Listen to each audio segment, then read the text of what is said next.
Faces के, जहां green man अपनी मौन निगरानी रखते थे। यहाँ उत्तर में बात अलग थी। यहाँ हर किले का अपना गॉड्सवुड था और हर गॉड्सवुड का अपना हार्ट ट्री और हर हार्ट ट्री का अपना एक चेहरा। कैटलिन ने अपने पति को वियरवुड के नीचे काई से ढके एक पत्थर पर बैठे पाया।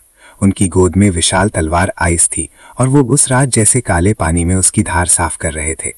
गॉड्सवुड की जमीन पर बिछी 1000 साल पुरानी सड़ी गली पत्तियों की परत ने उनके कदमों की आहट को सोख लिया, लेकिन ऐसा लगा जैसे वियरवुड की लाल आंखें उनके पास आते ही उनका पीछा कर रही हों। नेड, उन्होंने धीरे से पुकारा। उन्होंने सिर उठाकर उनकी ओर देखा। कैटलिन, उन्होंने कहा। उनकी आवाज दूर और औपचारिक थी। बच्चे कहाँ हैं? वो हमेशा उनसे यही पूछते थे। रसोई में भेड़िए के बच्चों के नामों को लेकर बहस कर रहे हैं। उन्होंने अपना लबादा जंगल की जमीन पर फैलाया और कुंड के पास बैठ गईं। उनकी पीठ वियरवुड की ओर थी। वो महसूस कर सकती थीं कि वे आंखें उन्हें देख रही हैं, लेकिन उन्होंने उन्हें अनदेखा करने की पूरी कोशिश की। आर्या को तो अभी से प्यार हो गया है और सांसा मंत्रमुग्ध और शालीन है, लेकिन रिकॉन को पूरा यकीन नहीं है। क्या वो डरा हुआ है? नेड ने पूछा। थोड़ा सा, उन्होंने स्वीकार किया। वो अभी केवल 3 साल का है। नेड ने माथे पर बल डाला। उसे अपने डर का सामना करना सीखना होगा। वो हमेशा 3 साल का नहीं रहेगा। और सर्दियां आ रही हैं। हाँ, कैटलिन सहमत हुई। उन शब्दों ने उन्हें हमेशा की तरह सियरन से भर दिया। स्टार्क परिवार के शब्द।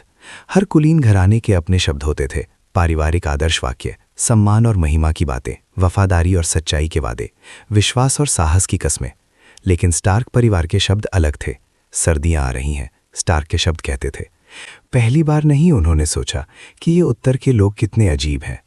वो आदमी बहादुरी से मरा, मैं उसे इतना श्रेय दूंगा, नेड ने कहा। उनके एक हाथ में तेल से सना चमड़ा था। वे बात करते करते उसे तलवार पर हल्के से रगड़ रहे थे, जिससे धातु गहरे रंग की चमक के साथ निखर रही थी। मैं ब्रान के लिए खुश था। तुम्हें ब्रान पर गर्व होता। मुझे ब्रान पर हमेशा गर्व रहता है, कैटलिन ने जवाब दिया। वो तलवार को देख रही थीं जिसे वो सहला रहे थे। वो स्टील के भीतर की लहरों को देख सकती थीं, जहां ढलाई के समय धातु को 100 बार वापस मुड़ा गया था। कैटलिन को तलवारों से कोई लगाव नहीं था, लेकिन वो इस बात से इनकार नहीं कर सकती थी कि आइस की अपनी ही सुंदरता थी। इसे वेलेरिया में गढ़ा गया था, पुरानी फ्री होल्ड के पतन से पहले, जब लोहार अपने काम में हथौड़ों के साथ साथ मंत्रों का भी उपयोग करते थे। ये 400 साल पुरानी थी और उतनी ही पैनी थी जिस दिन ये बनी थी।